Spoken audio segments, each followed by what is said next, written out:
Hello students, this side Pooja Sharma, your physics teacher from Cambridge International School, Dusua.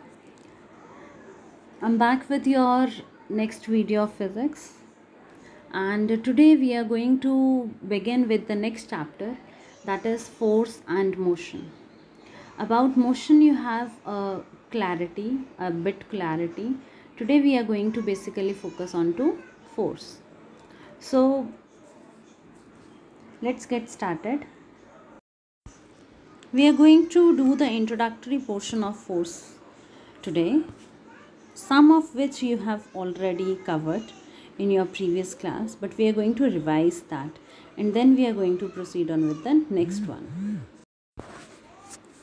So the name of the chapter is Forces and Motion.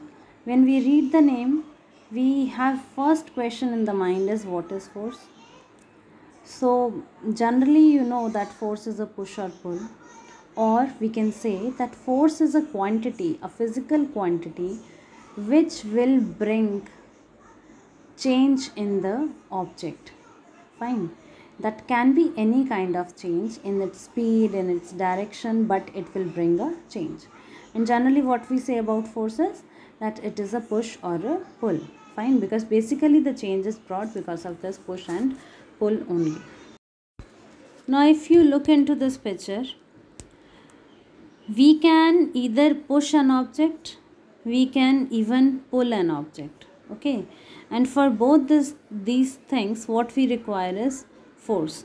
So this is the reason we say that force is a push or pull. Either we can shift an object, fine, or we can pull it towards ourselves. Fine. So force is what? It is a push or a pull. Now the next is force, the effects of force. Children, we have to know about these effects very well, because force is a quantity and you cannot see force. Fine. You can not visualize it. You can only have its effect. And through those effects only you can tell that yes, force is exerted. Fine, there is some force going on. It's not, you are not going to see that. Okay, so we are going to talk about the effects of forces, what the changes will take place in the body because of which we can say that the force is exerted.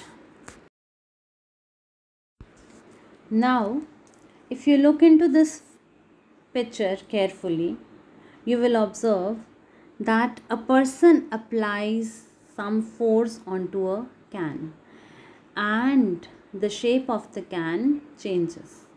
The shape of the can is changed. Fine. So now when you apply force, means the person hold the can and the shape of the can changes. It means the person applies some force onto that can. Fine. Now it depends upon how much force you apply. The shape of the can changes. It can change. There can be a little bit of bend in the can. There can be a huge change in the can. That depends upon how much force you are going to apply. But definitely the force is applied. That is why the change takes place. Fine. So the first effect of force is that it brings change in the object. Another effect of force is that it will bring a change in the speed of the object. Now suppose you have a ball that's coming on with a speed of 10 meter per second. When you are going to apply force onto that ball, maybe the speed is going to be 20 or 30 meter per second. Means by applying force you can change the speed of the object. Fine. If it is 10, you can change it to 20, 30, 40. If it is 20, 30, 40, you can apply force onto it and you can bring it back to 10. Fine. So force can change the speed of the object. Next effect of force is that it's going to change the direction of the object. Now let's have an example of a cricket field where the batsman is going to hit the ball. Now ball is coming in one particular direction. The bowler is going to send the ball towards the batsman. Then the batsman is going to hit that ball. Now the direction of the ball will definitely change when the batsman is going to hit. So in this way, the batsman apply the force through bat. Only then the direction of the ball changes. So we can say that force can bring the change in direction of the object as well. It depends upon the batsman in which direction the batsman wants to send the ball. The ball will go in that direction and depend upon how much force you are applying. Next is force can also stop a moving object.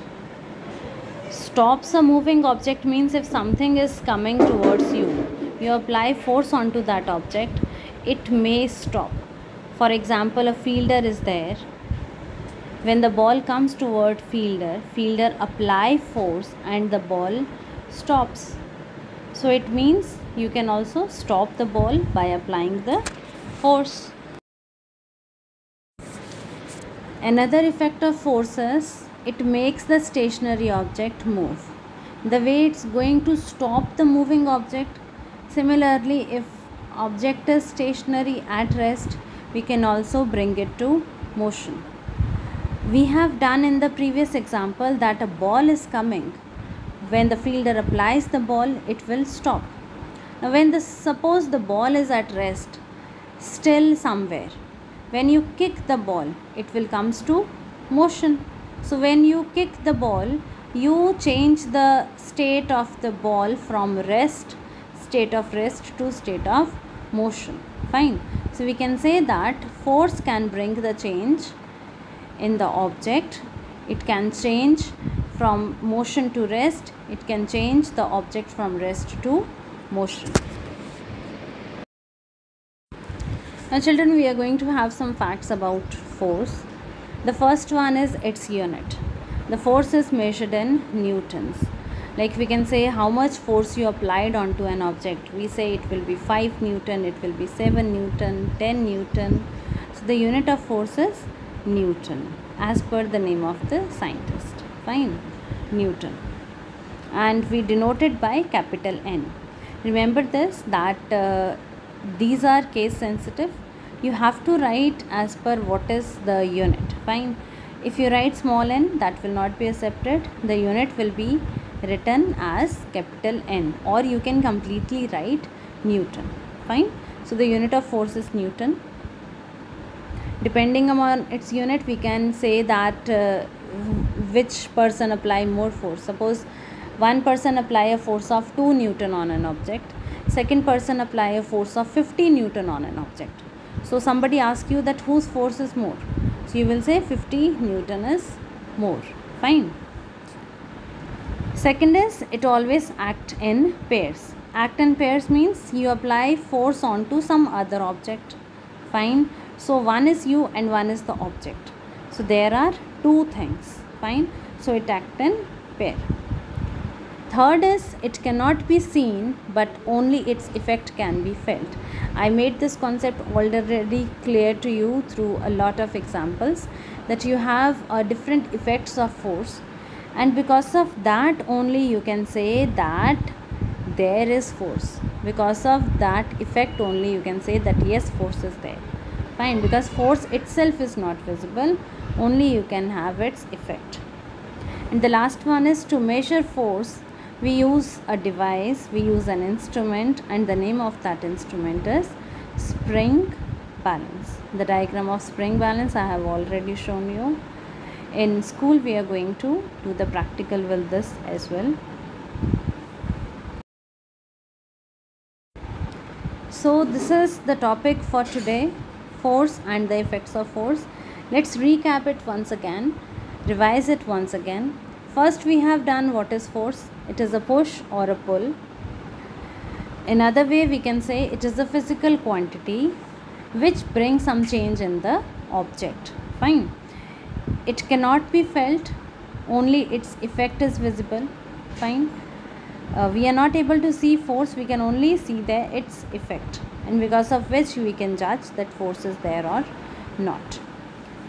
Then there are many effects of forces. It bring change in the shape of the object, in the size of the object, in the direction of the object. It make the stationary object move. It stop the moving object. Fine. And then at the last we have done the facts. The first one is its unit, that is Newton. Then it always exists in pairs. It is not visible. We can only have its effect, and from there we can judge it. Fine. And the last is it is measured by using a device, by using instrument called as spring balance. So children, this is the topic for today. Although I am aware of that you have already done this, but revision of this is very mandatory. It's very required, because if you are lacking somewhere, some is missing, some is not clear to you, you are going to fill up those gaps, and rest we are going to proceed on in next session. Till then, take care of yourself, stay safe, stay healthy. Thank you.